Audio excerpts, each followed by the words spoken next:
Ibizo nguVictress Mathuthu, umgcinisihlalo wenhlangano yabomama iBizima Imbokodo.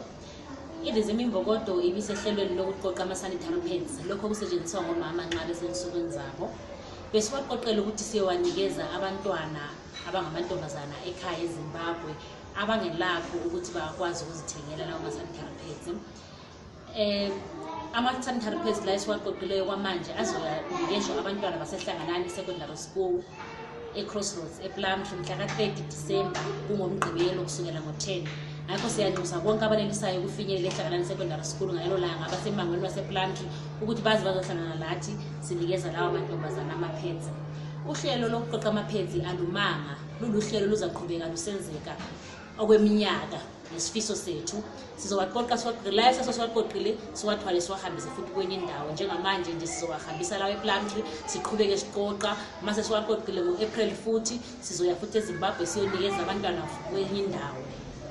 Siyacela futhi abantu labo abasisizileyo basidonate ama-pads la besiwaqoqa ukuthi bangakhathali, baqhubeke bedonate njengoba kungasoze kume, njalo sidlulisa ukubonga okukhulu kibo. Ngiyabonga.